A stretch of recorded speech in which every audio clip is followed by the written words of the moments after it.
hair off like the front of my nose. Yeah. You know, that whole deal. And of course, doing the eyebrow. I don't have a unibrow, but it's like there's a little hair there. This is a little bit. And I have blonde hair anyway, so it's not like you see. I could have a bush and you wouldn't know. But please. I don't know what it was. One particular hair off the front of my nose. I was sneezing for the next 10 minutes. Just blowing my nose constantly. It was like I had some physiological response. It was like that hair was embedded deep in my soul. But that's not why you're here. Welcome to Overtime Hockey Talk. My name is Mark Paul. Justin Baker. That's a beautiful intro. Beautiful intro about my nose hair. It's the thing is that what I went through is similar to what Tampa Bay went through. It's just it was over the course of 4 games. But really, I mean, was it much different than pulling a hair out of someone's nose unexpectedly? Because that was the Tampa Bay Lightning have been swept. It's all over. It's done. Dude. The greatest regular season in the last 25 years since 1996. And they're done. 4 games. Didn't even win a playoff game. Yeah, embarrassing. Just embarrassing, I think. Where do you go from this? I mean, they have the best team on paper. I mean, we'll chalk it up to, I suppose, Hedman. Maybe Hedman's way better than we ever thought. Right. Like, obviously, we knew he was good. He's a Norris Trophy candidate. Right. We thought Erik Karlsson could stir a team's drink, but apparently Hedman is way more valuable. It all went to hell as soon as he was gone. I mean, Hedman and Kucherov missed Game 3, and it was just a dumpster fire. What's happening? I mean, at this point, is there any other option but to? I mean, do you just go, well, is what it is, and we'll just try again next year? Can you really go back with this group and try it again? I mean, to be quite honest, so you have to think about their cap situation, right? They don't have a lot of money to work with where they can go because, they've got new deals kicking in. They've got Kucherov's, 9.5 starting next season, right? You've got Yanni Gourde's 5.1 kicking in, and you got a couple, UFAs coming off the back end of the books, but they're not going to have a lot of space to maneuver to where they can go out and sign a big name free agent and be like, okay, now we can reshape the team a little bit, right? I mean, you would have to wheel and deal half of your valuable guys, and the dumb thing would be to panic, right? At least I think you just keep with it with what you got and try to maybe adjust. You? I mean, this team also lost in quick fashion to the Boston Bruins last year. That's right. It's not like this team has had some incredible success. I know that they've made the conference finals, 3 of the 4 before this year. It was 3 of the last 4 years they made the conference finals. Right. So it's not like they haven't gone decently far, but the last 2 years, yes, they beat a bad New Jersey Devils team. I mean, a team that was literally just riding on the back of Taylor Hall, and obviously the Lightning were just too much in a 7-game series. Even so, what the Devils lost in 6? Was it 6 or was it 5? It was 5. I think it was 5. But I mean, and I understand. We'll take this back. Everyone coming in here, the initial line was greatest upset of all time, and then of course you get the people that go, no, I'm going to be different. I'm going to head out on Twitter with a campaign that says this team is not really an 8th seed. Right. That's I've been seeing everywhere. They're not really an 8th seed. I mean, look at there's 3 teams in the West that finished with less points than them, and blah blah blah blah blah. This team was an 8th seed. They were an 8th seed. And you can talk about how they weren't, but they were. It doesn't matter what they did at the end. It matters what they did over the course of 82 games. They were an 8th seed. That's where they fell. Were they equivalent to some 8 seeds in the past, or maybe even some teams in the West because the West is weaker? No. But, I mean, it's just the Columbus Blue Jackets, they're good. On paper, they look pretty good. They still don't look like they should be able to do this. No, but I got to tip my cap to John Tortorella a little bit. I mean, they put together a game plan that shut down the neutral zone, didn't give them a lot of chances up the middle. And yes, having Hedman out, is definitely going to hurt any team, but it shouldn't have hurt them this bad, as dominant as they were in the regular season. And let's face it, I mean, Bobrovsky showed up for once, right? He was the guy that I thought was never going to show up in the playoffs. I was worried. I said, when we did our reviews, I said, if they have any chance, he's got to show up, and he did.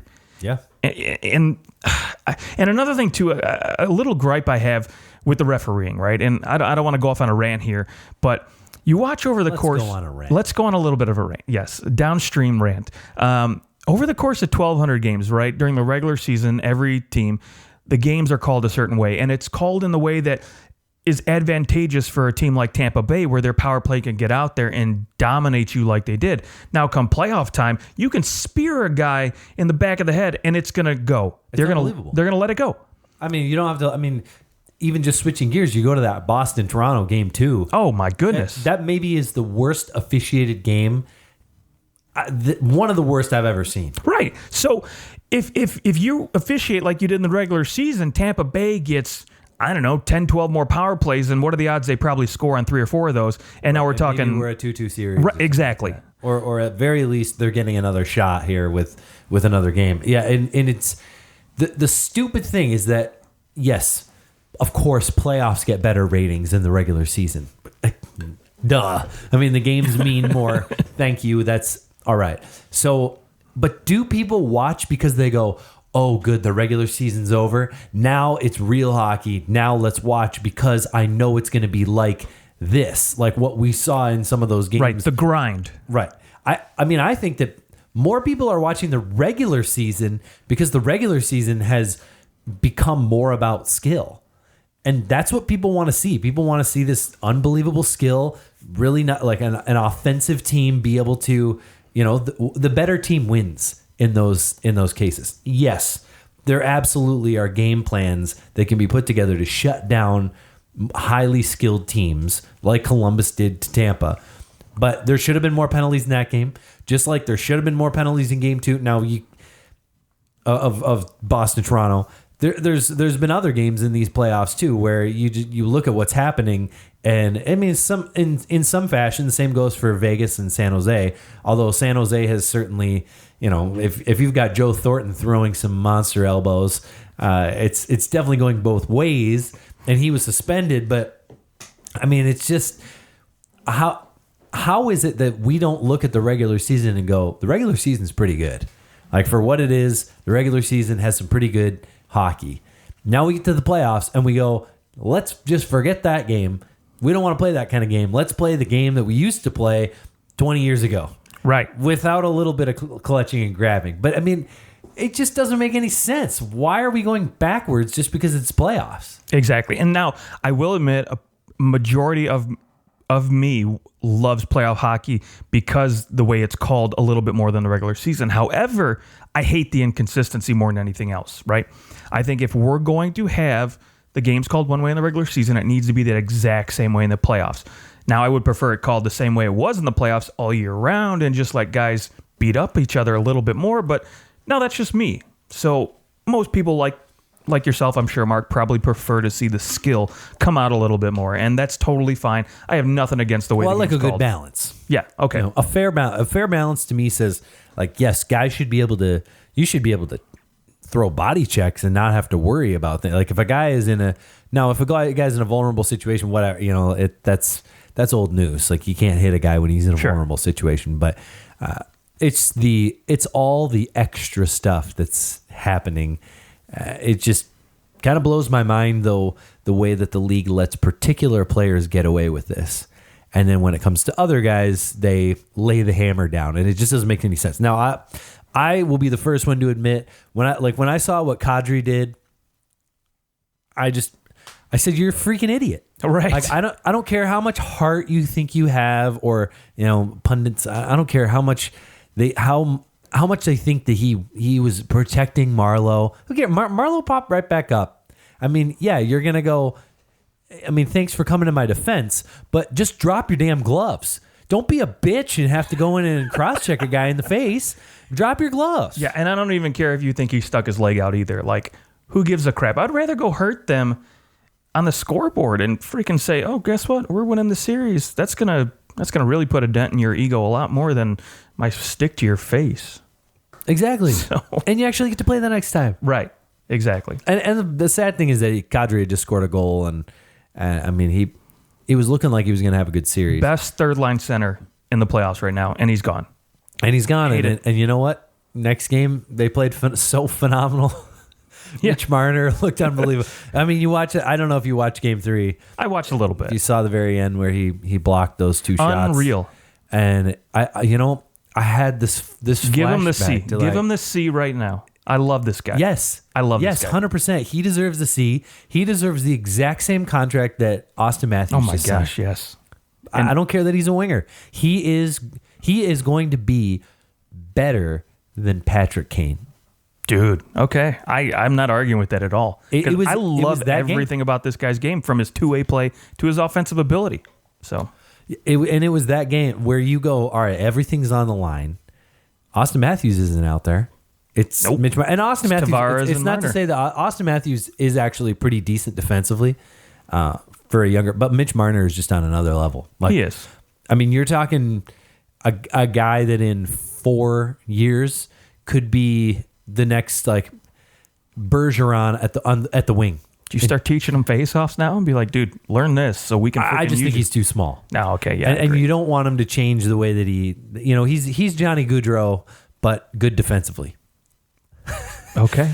Yeah, I mean, I he's on a pretty similar trajectory to Johnny Gaudreau, and they're pretty similar players. Now, does this whole incident make Kadri expendable in the offseason? Oh, absolutely. Yeah. I think he's gone. Okay. I think there's very little doubt. The only reason why I would say that maybe they go, well, okay, he makes $4.5 million a year.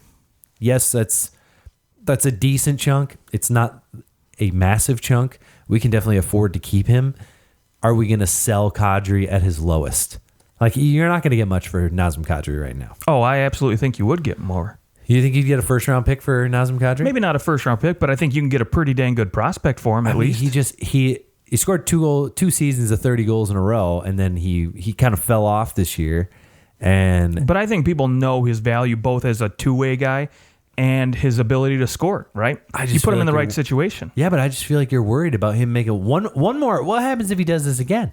Sure, I completely understand. 20 games? Because he is, I mean, you tweeted it from our account at OT Hockey Talk. I mean, you tweeted it that he's the most suspended player in the league. There's no one in the league that has been suspended more times than Nazem Kadri. Yeah, but I think 5 times. $4.5 million, any team, it's worth a gamble bringing him on, because then...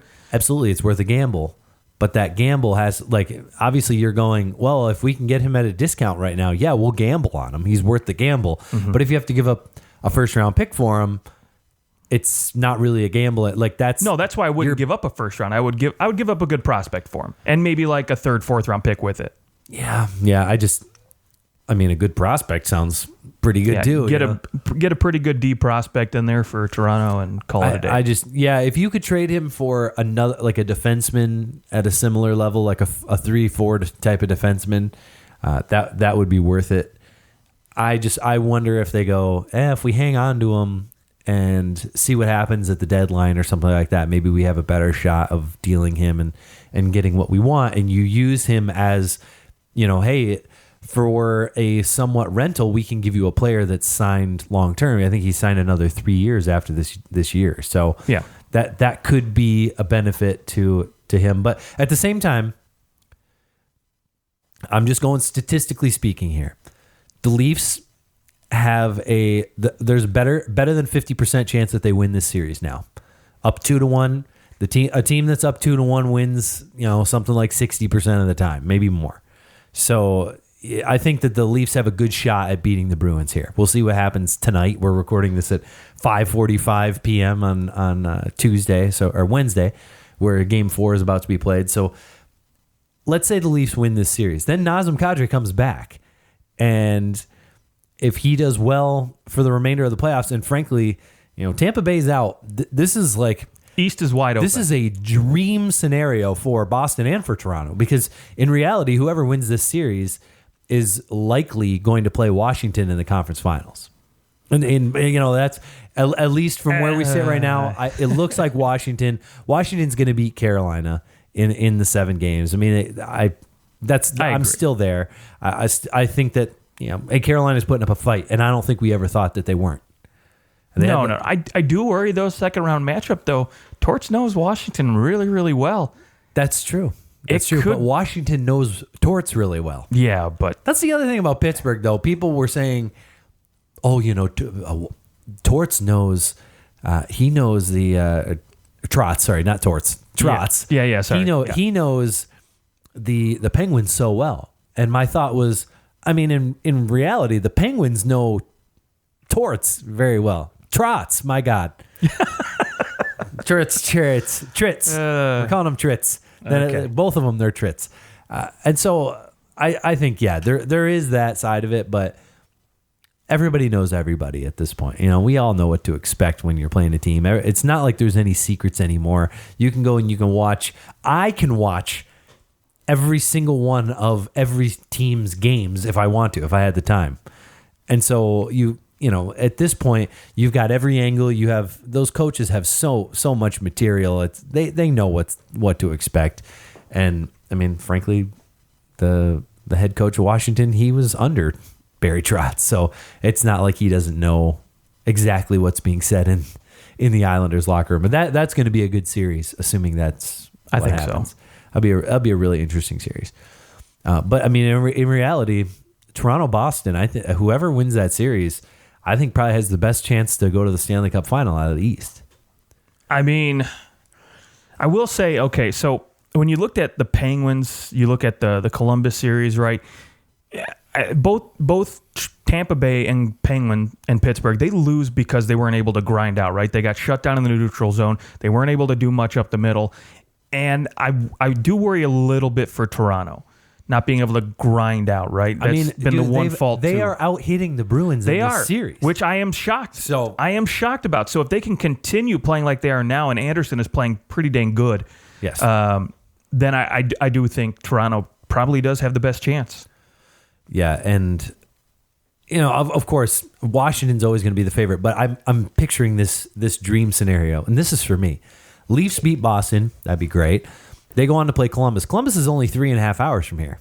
That's an easy trip for me to go and watch a game down there. Yeah, but how much are tickets going to be, though? Because I looked it up. Tickets are like $160. Really? Yeah. That's not too bad. But you got to think, though, a lot of those Toronto fans are going to be willing to drive 7 hours. So that's true. You got to fight those people off. I mean, now. And that's a long. I mean, from Toronto, yeah, that'd be about 8. I think 8 hours almost. Yeah, almost. Yeah. But I mean, nice and close for a 3 hour. Right. Like Columbus is the closest team to Detroit outside of Detroit to travel to. There's no other team that's closer. Mm-hmm. Chicago's 4 hours. No, you're right. Yeah. Toronto's about 4.5, and then I guess the next closest would be Pittsburgh. Pittsburgh's about 5 hours away. So I mean, there's a lot of teams that are within reasonable driving distance. But Leafs go play them. I get to go see them play there, and then they go to the next round, play Washington, and Washington is who they lost to the first year they made the playoffs with this new group.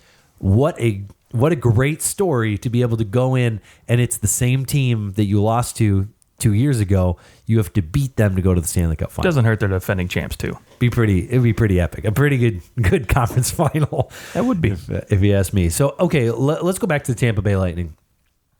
In terms of if there's one player that's gone, who is it? Because don't forget, they have to re-sign Braden Point. They only have $6 million available under the cap, $6 million, and they only have 4 defensemen signed. So there's definitely other guys coming. And the year after that, they're going to have to re-sign Mikhail Sergachev. So somebody has to go. And I mean, fortunately for them, Ryan Callahan will be off the books. Maybe they can find a suitor for him somewhere, but who is it going to be? Is it going to be Tyler Johnson or JT Miller? Is it Andre Palat? Is it multiples of those guys? Killorn, Yanni Gourde?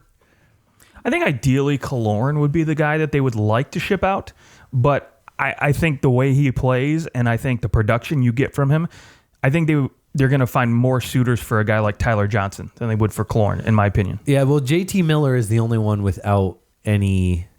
No movements. No movements, yes.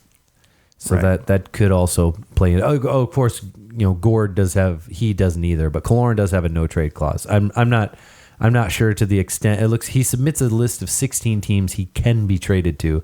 That's starting in 2020, 21. So I guess he doesn't have a no trade clause for this next year. So somebody's going. That's their structure's been built around. Yeah, if we can, we'll win the cup, and that's fine. And then we might have to sell some pieces, but we might have another shot at it. Maybe you buy Callahan out. Save some money there. You can save a few million there and spread it out over a couple of years. Yeah, or if you can trade him and just eat half of it, $2.9 million, you can. That's not bad. And getting Callahan at $2.9 million for a team like maybe Arizona, a team that is looking for a player like that to come in. I mean, a team like Ottawa that needs to get to the floor. Needs to get to the floor. Yeah, maybe they send a third round pick along with them, and they just take the whole salary. Right. Call it a day. Let's go to the Pittsburgh Penguins though. This is a team that obviously they've won their cups. They won 2 cups in a row. Last year was kind of maybe a swan song for them, and it didn't end up working out. They couldn't get past Washington, but pretty darn close. I mean, frankly, if Washington had beat Pittsburgh those other years, they probably would have won the cup multiple times. So, I mean, the Pittsburgh Penguins, it's not like their fan base is hurting for a cup. It's not like they're too hungry. Right. They're pretty satisfied at this. I'm sure that if you ask them, they'd say, no, we want to win 3 or 4 or 5, 6, 7. And you understand that Sidney Crosby is only in his prime once, and it looks as though Malkin's prime is over. He's still a very good player. He's still the best number 2 center in the NHL, outside of maybe John Tavares. Yeah, I was going to say I might take Tavares at this point, but we'll go top 5 number 2 centers. Okay. But he would be a number 1 center on at least 10 teams in the league, I think. Oh, probably more than that, but sure. I mean, Phil Kessel's 31, Hornqvist is 32, Letang's 31. I mean, this team is beginning to age themselves out. Is there a big move in store for this team? Like, is this finally where do we see Phil Kessel go? Do we start to hear rumors of Malkin again being traded? What does this team do moving forward to try and get themselves back to being contenders? Because at this point, I think that after we see them this year in the playoffs, we realize they aren't contenders. They know how to win. They can get into the playoffs, and that was about it. Everything else kind of just. Boy, I think where you have to start this team, honestly, is looking at the back end, because they shot themselves in the foot with trades, signings on the back end, and it's they've handcuffed themselves in terms of salary cap wise, where they can't really add too many guys up front or on the back end again now, right? You've got 6 of their guys are signed to $3.2 million more contracts with. I mean, you don't have 5th, 6th, and even scratch players that are making that kind of money. So you don't have room to maneuver now. I mean, Justin Schultz, Chris Letang, those are 2 guys you maybe could try to move on the back end, but I don't think you're not trying to move Chris Letang at this point. Yeah, that's the thing, because when you look past those 2 guys, everything else is garbage. Well, Dumoulin he's reasonable. Okay, he's reasonable. I'm okay with Dumoulin where he's at $4 million. It's all right. But Olimata, not liking where his game's gone since he signed his new deal. Eric Gudbranson, there's a reason he was rejected by a couple other teams, right? Jack Johnson, I was happy for him that he got a contract because of what his family did, but not worth it, in my opinion. Would never have given him that kind of money. No. Certainly didn't live up to it this season. Maybe next season he turns it around and then we're having a different conversation. But yeah, I mean, you've handicapped yourself on the back end, because now you've got Matt Murray, who just looks pedestrian. I mean, did not look very good in that series. This team literally has, and now I know the salary cap's going to go up next year. Sure, a little bit. By a little bit. Not much. Maybe $2 million, $3 million at the most. Sure. Right now, with the current salary cap and the projections for next year based on bonuses, they are minus with cap space. Minus $200,000 in cap space. So the Penguins have nowhere to go. They have to move someone. Someone has to be moved to be able to do this. And so, I mean, granted, when you look at their roster on Cap Friendly right now, they have 25 players up on that roster, which actually isn't how, you usually only have 22, but because it was the playoffs, they were able to have more guys up there.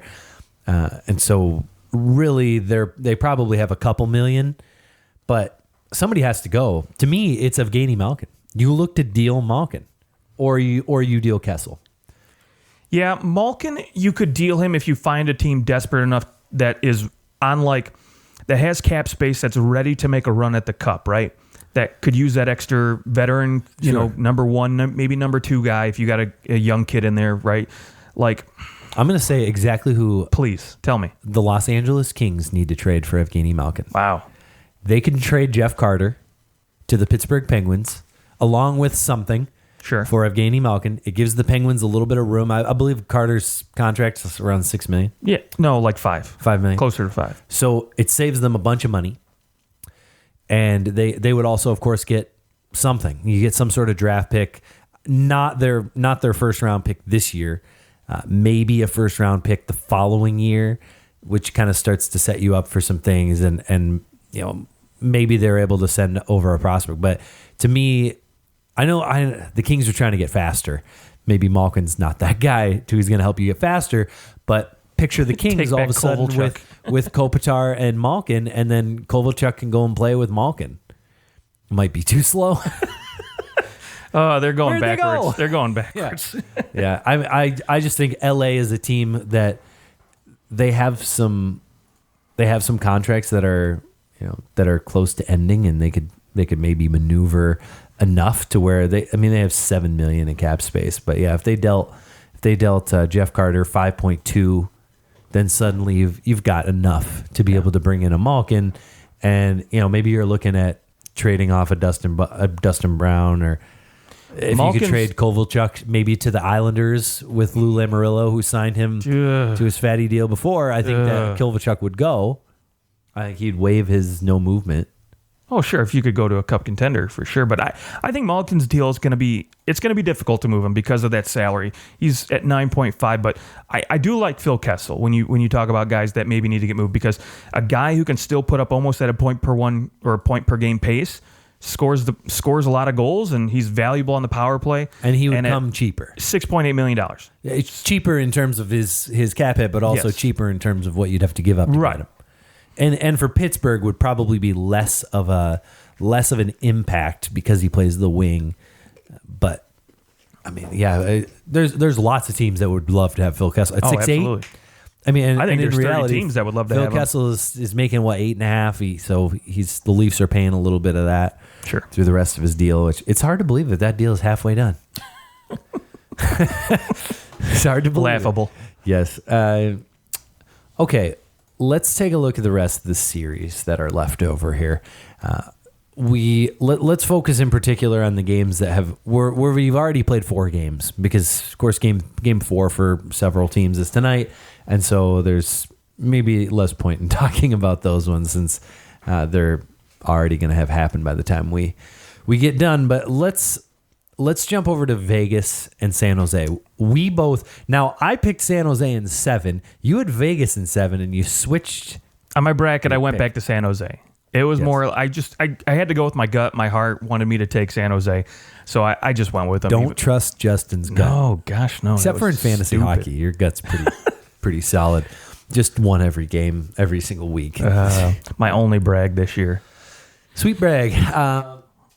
What's going on with San Jose, or what's Vegas doing right? Man, Vegas' second quote unquote line is what's right. Between Stasny, Pacioretty, and Stone, 28 points in 4 games for those 3 guys. It's unbelievable. Dude. Yeah. And Mark Stone is proving. Sometimes there's that idea that you trade for this third, maybe a second line guy at the deadline, like Gustav Nyquist, that you're giving up something for him, and in the end, he doesn't really move the needle very much. So is there really any point in acquiring a guy like him? Whereas when it comes to a guy like Mark Stone, if you can get him and not have to give up roster players, he moves the needle so much. He drives a line all by himself. He will end up maybe being the best deadline acquisition since Ron Francis and the Pittsburgh Penguins in the early 90s. Yeah, I can't think of a better one. I can't think of a better one. Was Brendan Shanahan acquired at the deadline? No, but Gretzky was. Yeah, I might go with Chris Chelios. Okay, Chris Chelios was a good one too. Yeah, and they won a cup. So they did. So we'll give him that. But yeah, I mean, anytime you're trading for a Hall of Fame defenseman, that always helps. And that was a little more controversial because Red Wings fans hated Chris Chelios. Oh yeah, and when he came, I remember listening to sports radio, and it was like, "Screw this guy! Like, I can't believe that Ken Holland traded for him. Like, how dare he bring in?" They were the Chris same way Chelios? with Todd Bertuzzi. And then people were just, "I love Chris Chelios." Oh yeah. When he's on your side, I mean, gosh, you love him. It's like Brad Marchand. I hate his guts, but if he was playing with Detroit, I'd probably love him. I mean, that's why, like, even though I'm a little angry at Nazem Kadri, you like him. Right. I mean, it's not that I don't like him. It's just that I don't necessarily want him on my team anymore. Maybe I don't like him. Yeah. Honestly, I think Fleury's looking pretty good, but I think the biggest issue for me with San Jose is goaltending. They're just not getting timely saves from either guy. It's coming. And that was our question.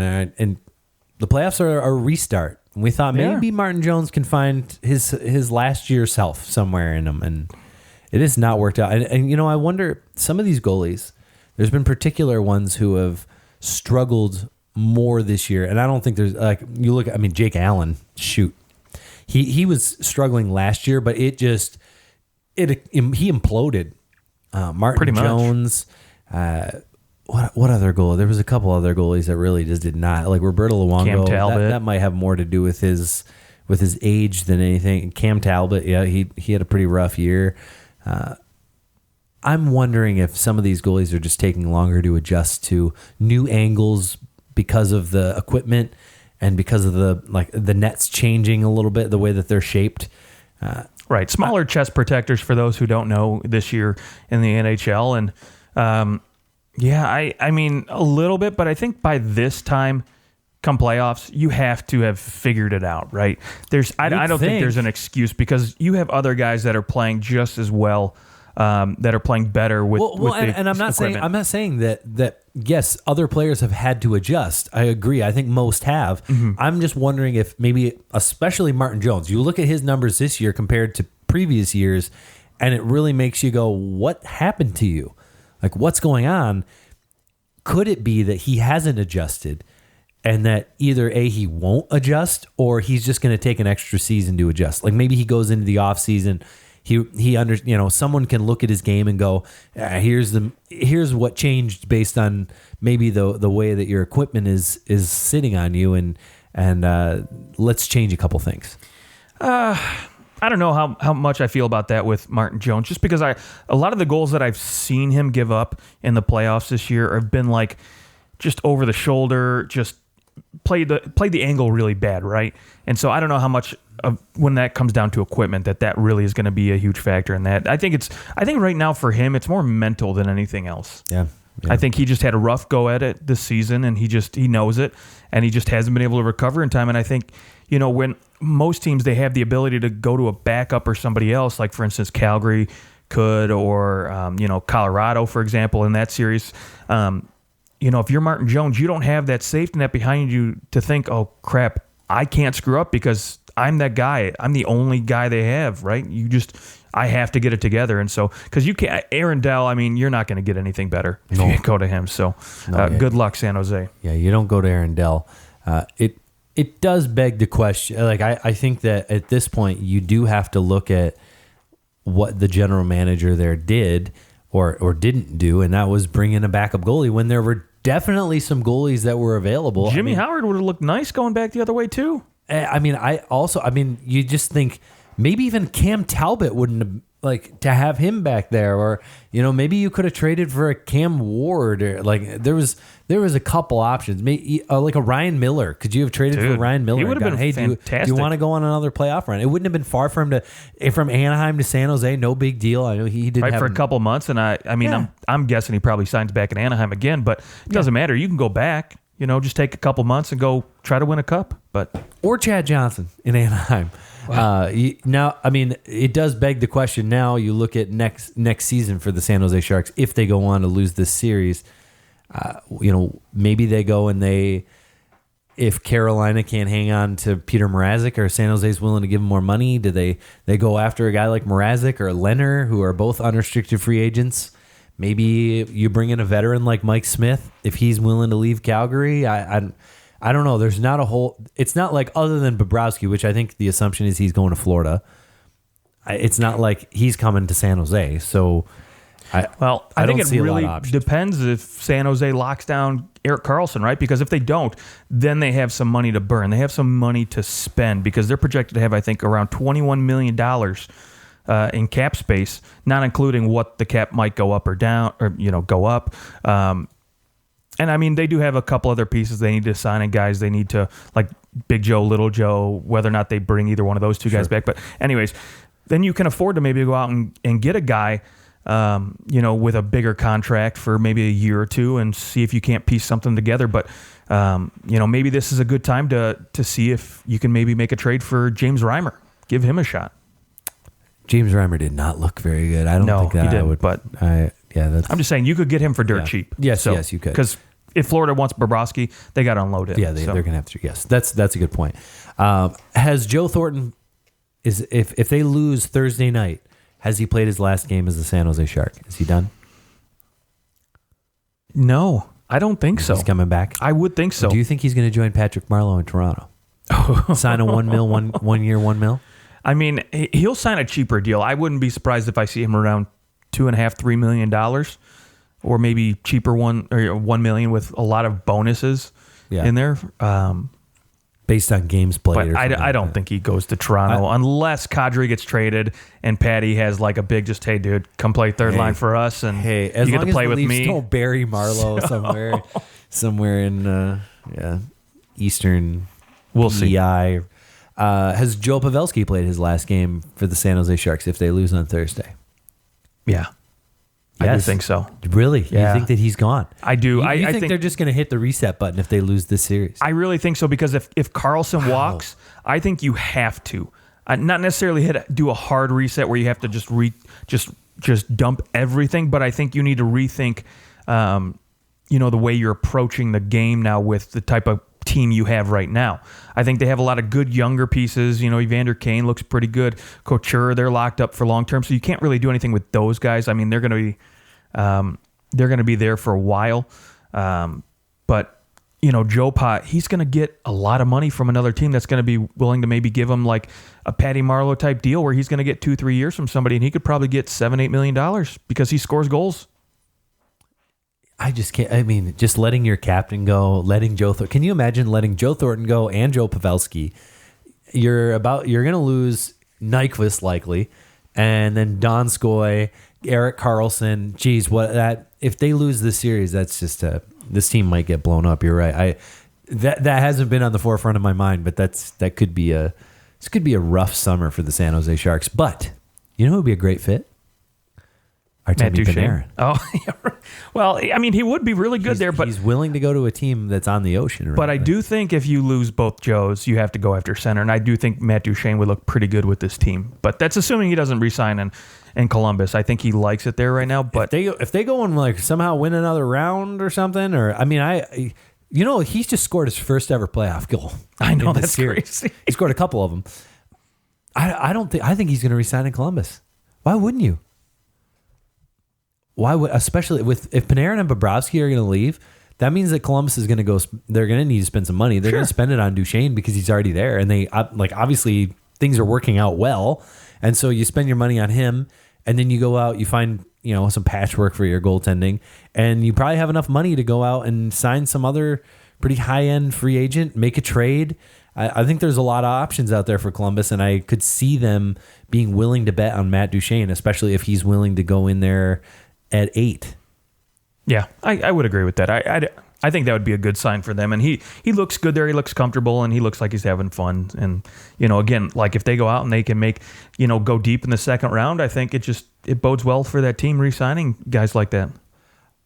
I think San Jose wins game 5. Do you think that? Do you think that they can go in and they'll be at home? I think they win game 5. I think that it's going to be game 6. It's going to be tough as nails to win that game. Yeah, but I think that they survive at least one more game. Yeah, I would agree. Okay, let's go to the Jets and the Blues. This has been a very tight series, despite St. Louis, of course, they won 6-3 in Game 3, but it was a close game. It never felt out of reach for the Jets, but St. Louis has definitely shown off an ability to play defensive. I mean, a couple of these games have been 2-1. The other games have been high scoring, and I think when we have evaluated the series, we said, "Watch, you're going to see games that are high scoring, and you're going to see these 2-1, 1-0 type of games." That's exactly what we've seen so far. Both teams have won a little bit higher scoring game, and then of course both teams have won a 2-1 game. Game 4 going into overtime. Now we go Game 5, headed back to Winnipeg tomorrow night on Thursday. Where do you think this series is leaning right now? It's leaning towards Game 7 is what it is, but I still lean towards Winnipeg. It's leaning towards home ice advantage not being an advantage. Right. I mean, let's face it, both goaltenders outside that 6-3 blowout of a game by Binghamton, I think both goaltenders have looked pretty dang good. I think, even though they lost 2-1, they're not in that game unless Binghamton shows up the way he did in Game 4. And, Hallebuck's looked pretty good on the other end. He hasn't looked sensational. Neither one of these guys have looked like they're ready to steal a series like Leonard did, but they've looked good. And I got to tip my cap to Binghamton because I was not expecting him to not have those playoff jitters. So yeah, he's been real good. To me, the thing, St. Louis gets up 2-0. Now it's 2-2, and the last two games, I think we really like Winnipeg's starting to feel good, whereas St. Louis, I don't think that it's a matter of feeling good for St. Louis. It's a matter of being able to play their system, and I'm wondering now. Winnipeg gets rolling. I don't think they have the horses to keep up for 3 more games to be able to put this team away. So I'm trying to remember how many games I said this series would go. I think I said 6. You and I both said 6. So I'm sticking with that. I actually, when St. Louis, it's funny, when St. Louis was up 2-0, I said, wow, Winnipeg's going to win the next 4. Like, it just seems like one of those kinds of series. I remember, what series was it? I think this was like early 2000s. It might have been the year the Wings won the Cup in 2002. I don't remember. They played the Canucks in the first round. They got down 0-2. Yeah. They got down. Yeah. And the top line for the Canucks, that was the Brendan Morrison, Marcus Naslund, and Todd Bertuzzi line. Such a good line. So good. I mean, that line was one of the top lines in the league for several years. They got up 2-0, and it was just like the Wings went, no. Yeah. No. We're definitely not going to lose the series to Dan frickin' Kluche. Okay? That's not going to happen. Dan Kluche was their goaltender. But I do think that Winnipeg now, especially winning the last 2, they have all the momentum. They have all the momentum. All of it, yeah. And St. Louis could steal some back, but I think that Winnipeg's going to take this game 5. Yeah, it's when you're going to Winnipeg, I mean, the way they're rolling right now, it's going to be crazy in that building. And I think, I don't think, St. Louis is beaten down mentally, but I think, like we've talked about, the edge is kind of there to Winnipeg. So. And Winnipeg has the playoff experience, I think, of winning series. St. Louis, not so much. They haven't really won any series. What have they won? Maybe one series in the last. I think they beat. Much. Did they beat Minnesota one year? I think they beat Minnesota one year. Maybe I think like 2 years ago. Yeah, but this team just doesn't. It just doesn't scare me. Whereas Winnipeg, I just think Winnipeg's too good to lose here, and I don't want. You don't want Winnipeg to lose here unless you're a Blues fan. If you're a Blues fan, like, my God, just keep rooting for your team. But if you're anybody else, you gotta be looking. Maybe if you're a Nashville fan, you're like, please lose. Right. But if you want Winnipeg in here because they're one of they're maybe the best team in the West. One of. Maybe Vegas is. They at least are more entertaining in my mind than St. Louis.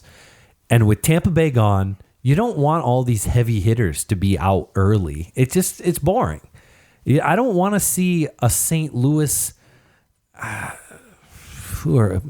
St. Louis Vegas or something like that, or I don't know. That's just not what I want to see. Nashville go against Vegas again, or I want to see Winnipeg go against Vegas. I guess it was Winnipeg and Vegas. I want to see some of those heavy hitters playing each other again. I don't. The Cinderella thing.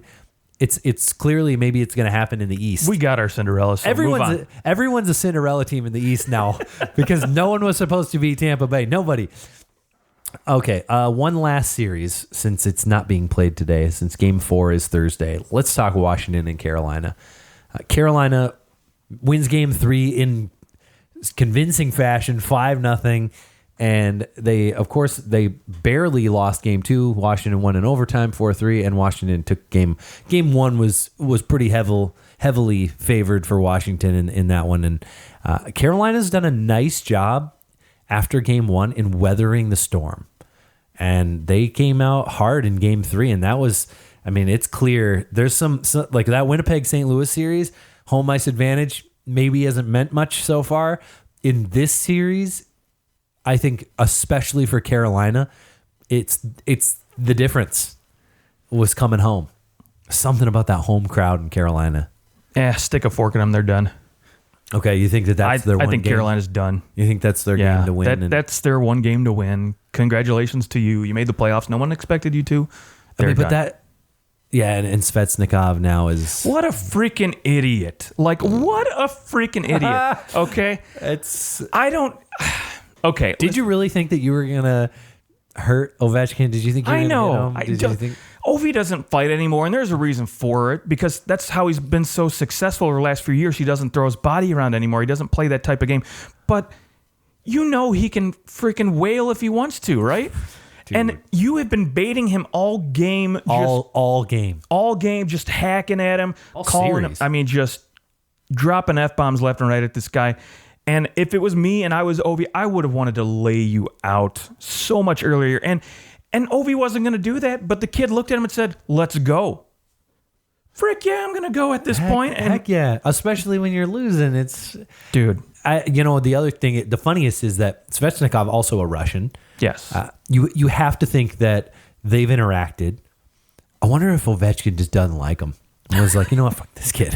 So he's probably had a little, I mean, I'm sure the kid might have had a little bit of arrogance to his game, or, maybe the way he was trash talking Ovi or something. I don't know. Something. But and especially I bet you he was yapping at him in Russian too. Oh, I'm sure. I bet you that gets you even more when you're like, right. Little turd. Because nobody else can hear it but you. Exactly. Well, okay, so remaining series in this one, you think Washington's going to win the next 2, and that's it, or you think Carolina? Yeah, Carolina had their one rally game. They rallied around Svechnikov getting beat up because it was 1-0, and that was it. And I think at this point, Washington knows how to win a lot more. They grind out, and they close the series out in 5. Okay. Well, we will be back another time. We'll talk about all the rest of the series. There's just no point in talking about them when the games are going to happen in an hour. So I'll give you my pick. I think Calgary's going to they'll come back. They'll win in 6 against Colorado, 6 or 7. It's fine. I'm sticking with Colorado. I'm sticking with Nashville. I do think that it could still go 7 games. That was my pick, was in 7. And Dallas has proven that they're keeping up and they're grinding it out with Nashville, and Nashville's power play is freaking awful. So they always have a shot. And then when it comes to Toronto, I think that game 3, that was it. That's the game where you went, oh, this is not the same team. This is not the same team at all. And Marner took over. Matthews scored. I picked the Leafs to win in 6 games, and I said Leafs would win game 1. Boston would win game 2. Leafs would win 3 and 4. Boston wins 5. Leafs win 6. So far, I've been right. I'm sticking with it. I've been right. I'm 3 for 3. I'm 3 for 3. We'll see what. I hope you're right. Me too. I just want to hear about it when they close out in 6. Oh man, Dallas. You know that I'm going to go back and I'm going to pull that audio. Absolutely, you are. And I'm going to play it try mid-show. and make that thing go viral. Dude, it's going to be great. Dallas, Nashville. I love the goaltending battle here. It's just going to be who blinks first, because this one's probably going to go 7 in my mind. And Ben Bishop grows every game. He does. I swear that by the time you get to game 6, the broadcasters are like, wait, this guy's big. 7 He's foot very tall. They're like, here, let's take a picture of the net with him in it, and he looks like a freaking sumo wrestler in there. Yeah. Calgary, they got to figure out how to stop Nathan McKinnon. If they can do that, they can close out. If not, it might go 7. So we'll see. They might win the series if they can't shut down McKinnon. He's looked unworldly. Yeah, and good for their Cale Makar. I mean, coming in looking pretty good. He's first defenseman ever to score in his first ever game in the playoffs. Very cool. Yeah, very cool. His parents were just elated. It was cool. And I think only the 5th defenseman ever to score his first NHL goal in his first NHL game. Right. Yeah, I think so. Pretty dang good. All right. Well, we're looking forward to all those games. Thanks for listening. You can find us, of course, on Twitter. Hit us up. Let us know what you thought of the show, and if you have anything that we need to talk about on our next show, toss it our way. You guys have a good week. We'll talk to you later.